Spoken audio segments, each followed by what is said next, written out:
Okay, very good. We have one final question, and then we're going to open it up to the audience if you have any general questions for the candidates.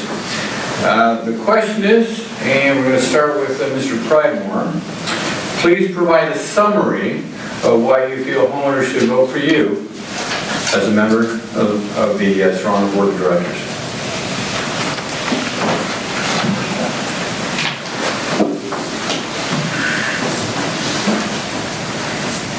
Okay, the reason they should vote for me is that I'm a very hard-working person.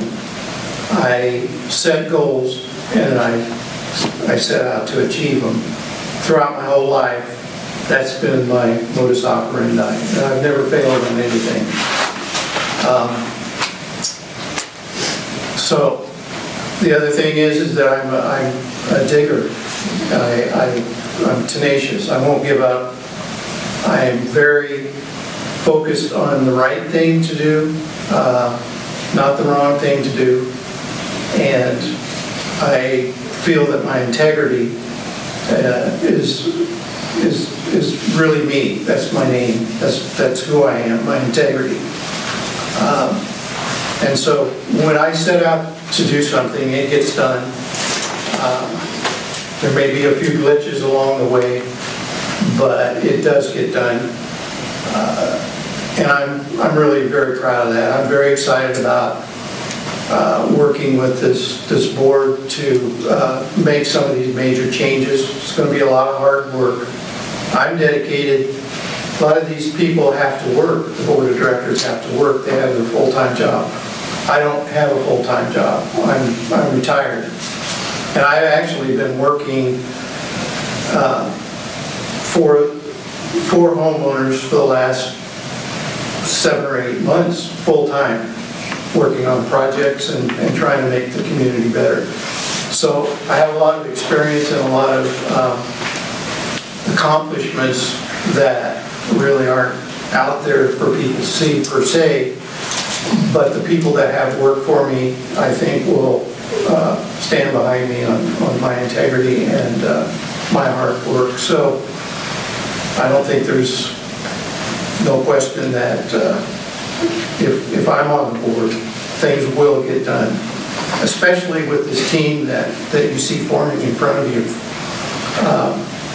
So that's basically it. Okay, thank you. Mr. Thompson. The question is, why should you vote for me? No, provide a summary. Summary. Of why they should vote for you. A summary. I can tell you this. I have had the pleasure of meeting privately with Mr. Hammond on a couple of occasions.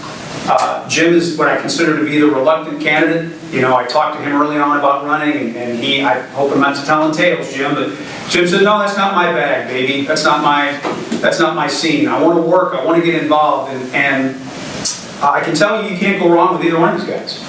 Because they're both owners here, and unless Mr. Hammond is running the long con on me, I believe he's got the best interest of the owners at heart. And I know Jim does. The question isn't so much why you should vote for me, it's why should you vote?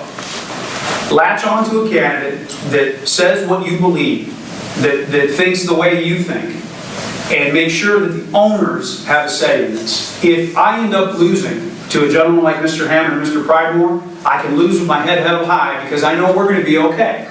Because owners are charting the course for this association.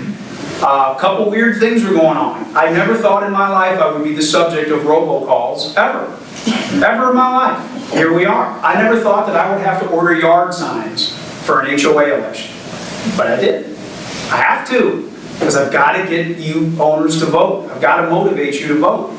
So for the first time in the history of the HOA, the developer is not going to cast a single ballot for all their votes anymore. Now why does that matter? Because it means their votes are going to be hidden among all of your votes. See, in the old days, the developer would just turn in one ballot. I want 750 votes here, and I want 750 votes here. So as an owner, you have the right to inspect those ballots, so it becomes obvious which candidates the developer was supporting.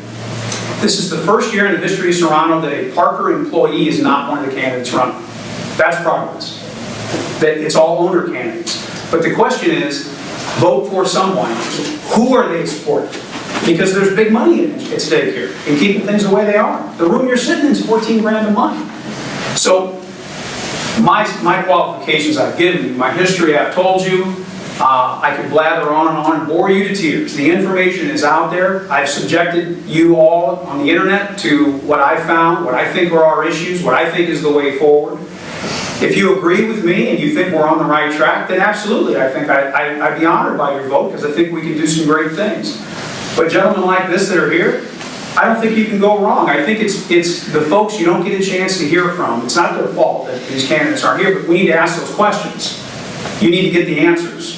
And I'm not suggesting any of them are doing anything nefarious. I'm saying you deserve, you as owners, you as voters, have the right to have those questions answered. What do you stand for? What do you believe in? And what are you going to do? I think we have to educate ourselves, because sometimes I think folks feel that casting a blind ballot is worse than not voting at all. And I'm going to tell you, on the surface, you have 6 owners in this community on the ballot. Vote for some of them, please. The worst thing we can do is have the election decided for us and not by us. And you can control that. You can control that by voting and by talking to your neighbors and getting them to vote. Voter turnout in Serrano has always been lower than 25%, which is the minimum we need to have a valid election. It's been a lot of times in the single digits. 3,948 homes here. And the goal is to get as many of them to vote as we can. So if I'm not your guy, if I'm not your cup of tea, I respect that. Pick one of these other guys and get behind them. But let's make this the year that the Owners Association is run by owners. And that the course that we chart forward is one that's for the good of the community. Not business interests, not private interests. Community interests. Thank you. Thank you, Mr. Thompson. Mr. Hammond. I wasn't going to tell y'all this at first because you may not vote for me. But you realize I was 36 years old and I had never voted, ever. And I'm the Sunday school superintendent at my church.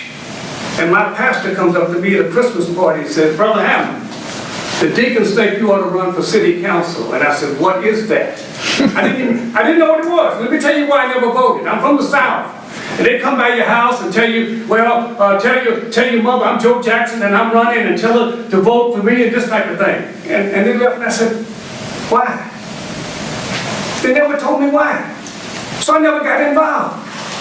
But all of a sudden I got involved and I voted at 36. I felt good about it. And the reason I was successful was because of you. When I got elected, I went to you guys because y'all the one that voted for me. I wanted to know, how can I be effective if you don't tell me what's happening? It worked. So that's what I'm asking you now. I want you to vote for me. And I want to be effective, but I can only do it with you. If you don't want to help me, it doesn't happen. I had a lady named Lorraine Patton in Fairfield. And she called me one day, she said, Mary, I want to talk to you about that budget you guys just came up with. She said, have you guys ever heard of a line item budget? And I said, no. She said, well, we got some people over to the house tomorrow. You want to come by? So I go over to her house and she broke it down and showed me what that line, so simple to read. An idiot like me could understand it. So I go to Bob Leland, our finance director, say, Bob, what about this line item budget? Oh, Mary, we don't need to do that. We got this. I said, but it's so confusing, I don't even understand it. We ended up changing it to a line item budget. Everybody was happy. It was because of her. I can only be as effective as you allow me to be. People that come and tell you they know everything, get away from them. People that want to learn, which is yours truly, I'm coming to you. We win it, we win this thing, I'm coming to you. If you see me coming, go lock the door. Here he comes. Because I want to know what's happening. How can I be effective? I cannot be effective if you don't allow it. If you don't ask the questions. I got appointed to a board with a county recreation commissioner. I was a new kid on the block. And this guy comes around, he's putting out all these agendas in front of us. He said, okay, we're going to vote on number 1, we're going to vote no. Number 2, we're going to vote yes, blah, blah. And I said, why? The next day on the front page of the paper, Commissioner Hammond wants to know why. I know how to ask questions. You might come to me and ask me 15 questions, and I may tell you I'll get back to you. But I will. So I'm not telling you I know everything. God gave me common sense, and He gave me the love to help you. I want you to vote, and I want to help you. Thank you. Thank you, Mr. Hammond. That's great.